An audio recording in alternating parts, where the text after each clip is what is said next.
Hi everyone, again this is Sylvia, and our reading for today, we have so much that we're going to cover, but what I really want to focus on is the last chapter of the book of Ecclesiastes, chapter 12, and in particular starting in verse 29. And Solomon says this. He says that the end of the matter, when all has been heard, obey God, fear God, obey God, and that is the duty of mankind, of human beings. Now, what is interesting is that, remember, Solomon was the richest man that has ever lived. He even goes on in Ecclesiastes and he says there was nothing that he denied himself. And everything that he wanted, he put his heart into doing it. Here's the breadcrumb. We can have everything, but if we don't have God and the fundamental thing of God himself, we will never be satisfied. Jesus said it this way. He said, what does it profit a man to gain the whole world and lose his very soul? Breadcrumb. Our souls are at risk and they are at stake. And the only way that they can be solidified and we can be sure that we will be able to keep them, not because we can save them, we can't. Only God can do that. But the only way we can walk in righteousness and holiness is to walk in him.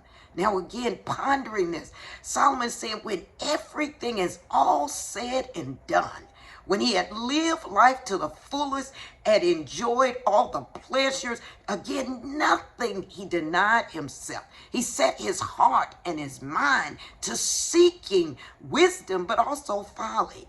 And the bottom line is, he said, when it's all said and done and everything has been heard, here's the basic thing that we need to get. Breadcrumb, fear God. And in doing so, obey God. That is, as the Bible says, I think it's something when in Romans 12:1, it says, present your bodies as a living sacrifice, holy, acceptable, and pleasing unto God. Is your reasonable service. It is your reasonable worship. Saints, let's meditate and ponder that, because like with Solomon, again, he had everything. And no one will ever surpass him in riches. No one will ever surpass him in the ability to obtain all things.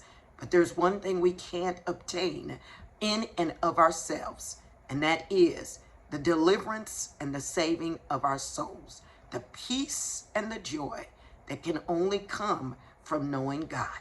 Breadcrumb.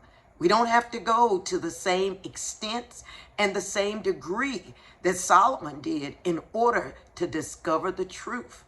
There are many things in the book of Ecclesiastes and even Proverbs that are not necessarily the heart of God, so they're not coming from God. But God allowed them to be there so that we could understand the expressions, the experiences, and the encounter of mankind, and then be able to judge what is true and what is not, what is good and what is not. He desires the very best for us, and that's why God gave us his commandments. Isn't it interesting? He said, obey God.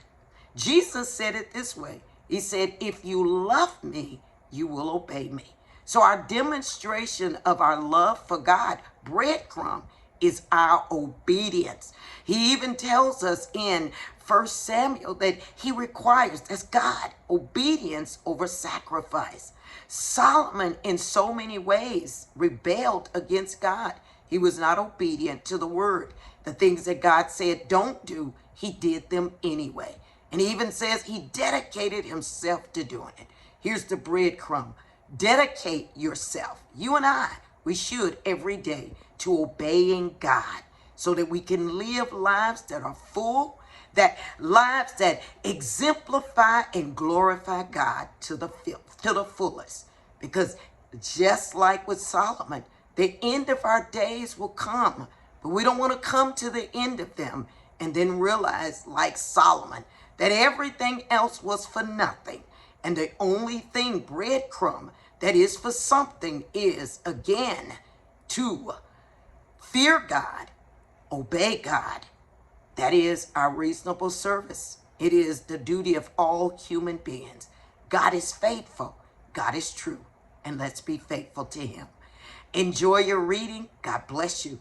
And I'll see you again soon. Bye.